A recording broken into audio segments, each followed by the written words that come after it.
What's up, everybody? It's Kyle back out here with another episode of Unlocking Your Inner Strength. This is episode 205, so you might be wondering what happened to the other episodes, like 201, 202.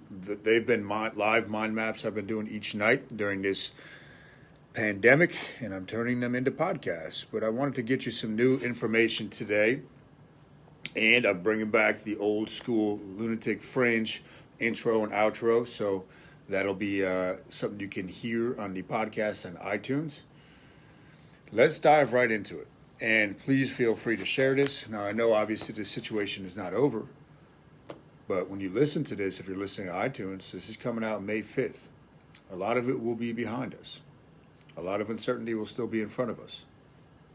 But I wrote down 5 things from my personal point of view that should be big takeaways for everybody from this situation. Number 1, your health.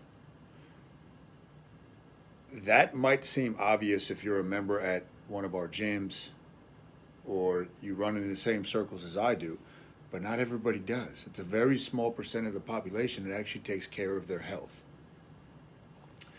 And we have to be mindful of this virus, right? We know that if you have a healthy immune system, you're pretty much good to go. I mean, the results show that across the board. But people that are immune compromised, overweight, type 2 diabetic, all these things, this should be a wake-up call for you. That, hey, what can I do to possibly boost my immune system? What can I do to possibly drop some extra weight? What can I do to become the healthiest version of myself? Because if you wait until something like this strikes again, or until you get ill, it's too late. You got to focus on your health and not taking it for granted. Your health is everything. If that's taken away from you, you've got nothing. I don't care how much money in the world you have, your health is your wealth. So everybody should do a deep dive into their physical health after this and really examine, are they taking it seriously? So that's number 1. Number 2, your relationships. Your relationships in your life should not be something that we take for granted, that you take for granted, that I take for granted. Right now with the quarantine, right, you can't see your best friends. You can't see maybe mom and dad. Your mom and dad maybe can't see their grandkids. You know, I'm not going over to see my great-grandparents who are both 93 years old. Time is precious. Relationships are the spice of life. They're everything. We can't take these things for granted moving forward. Value your relationships and enjoy the time that you have with your loved ones at your home or wherever you are with them. But realize that relationships are what make life special. If you were the only person on the face of this earth, life would be boring for most people, right? It would be meaningless. There'd be no point to living it. So relationships, focus on the power of your relationships coming out of this, and make those relationships stronger right now. Write handwritten letters while you got the time. Do something like that, old school. My dad just wrote me a handwritten letter last night. I'm going to write him back today, like a pen pal. Make those phone calls that you don't normally make. Send a loving message. Send a video message. Build your relationships. Number 3, the downtime that you have right now. Enjoy it. Life is not meant to be a race until the end. Gandhi said there's more to life than simply increasing the speed of it. That's one of my favorite quotes ever. There's more to life than simply increasing the speed of it. We have downtime that we may never have again in this capacity. Make the most of it. Don't wish it by. This is what it is right now. You got to roll with it. Find the downtime. Don't just fill it with junk work. Do your work, then get back to your family. Go for a walk midday on your lunch break. Take the dog out. Play with the kids. Whatever it is that you want to do, because you have more capacity now, enjoy it. Don't wish it by. Don't wish it by. Most of us will never get this chunk of time like this where we have this universe of time opened up to us like we have right now.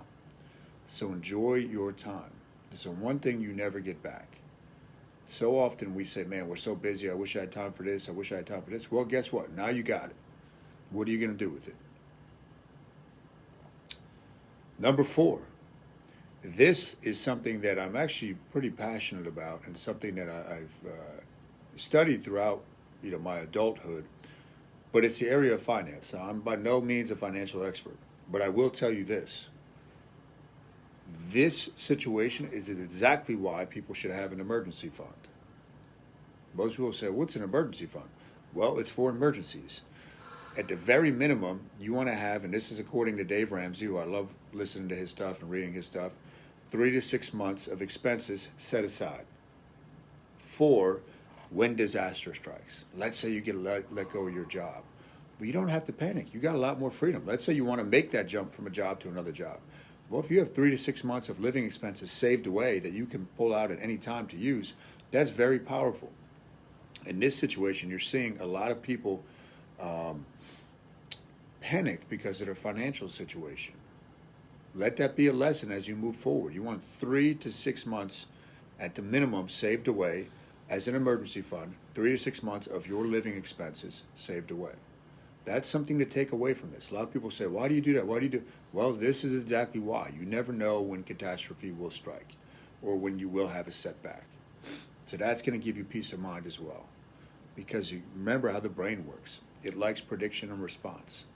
If you pull away people's means to make money and income, and they don't have an emergency fund, well, they're going to panic. Because now all of a sudden their prediction and response about where they're going to get the next dollar from, how they're going to feed their family, that's uncertain, which is going to put a lot of people into a stressful situation. You don't want to add a stressful situation on top of another stressful situation. We don't want to do that. So the emergency fund. So that's number 4. Number 5. I've had a lot of people reaching out to me, asking me how I'm doing, and I appreciate that. I really do appreciate that. But I feel like this is the type of moment that I've been training for my whole life. And what I mean by that is you got to train your mindset. It's just like the physical body. You can't just turn that on. You're either training that all the time or you're not training it. And your brain is Velcro for the negative. So when you get a situation like this, God willing, we never go through something like this again, your brain is going to focus on all the negative stuff out there, and it's going to add on top of this. You have to constantly be training your mindset. Don't wait until you're in the weeds, because it's too late then for most people. That's why I've been trying to put out mind map lessons every day, just to help people, because the mind is something you have to train every single day. Just like your body, you got to nourish it, you got to go for walks, you got to train it. Your mind has to constantly be trained. And if this situation doesn't prove that to you, I don't know what will. And it's very easy to say, I feel like watching Netflix tonight. That's cool, enjoy the downtime. But what are you doing to feed your mind on a daily basis? Are you meditating? Are you visualizing? Are you reading positive stuff? This situation requires that you have a strong mindset. People with strong mindsets will make it through this much smoother than people that don't have strong mindsets. And don't beat yourself up if you haven't been doing that to this point, but come away with knowing that I have to focus on my mindset and training my mindset. Your mind drives the body. The mind drives the body. So those are the 5 things, from my opinion, that I know I reflected on, and I think everybody should at least look at. To recap from this corona situation, you should really examine your health. That's physical health, and it's also your spiritual health. But your physical health, we got to examine that. If this situation is really scaring you, thanks, Lambo, then you got to really examine your health. What are you doing? How are you nourishing it? Are you sleeping enough? Are you training? Are you getting your water and your sodium in? All this type of stuff, right? Are you going to start fasting maybe? Your relationships, don't take them for granted. Build them right now in different ways than you normally would. The downtime that you have, enjoy it. Enjoy it. Most of us would always, say, man, I wish I had X amount of weeks to have more time with my family. Well, now you got it. So enjoy it. Don't wish it by. Number 4 was the emergency fund. You should have 3 to 6 months of your monthly expenses, your living expenses, saved up and socked away for a rainy day. If you don't have that, and I know 99% of people do not have that, start building it today. And number 5, train your mindset constantly. This situation shows you what the power of the mind can do, either negatively or positively. And your brain is hardwired for the negative. It's a survival mechanism. With that in mind, as you move forward, start training your mind on a daily basis. It could be reading one thing each day. It could be writing down affirmations each day. But train the mind. Train the mind. And like I said, I feel like with my mindset training, I was built for situations like this. And that's not to toot my own horn, but it shows you that if you constantly train your mind, it's going to pay off when you need it most. So that's what I got for you. 5 things to learn from this corona situation. Hopefully you like that. This will be on iTunes on Cinco de Mayo. Hopefully we're somewhat back to normal by then. Time shall tell. Thank you for tuning in. Hit the share button. Hit the like button if you're watching on Facebook or Instagram TV or YouTube. But I appreciate your support. I'll be back later this week, everybody. Peace.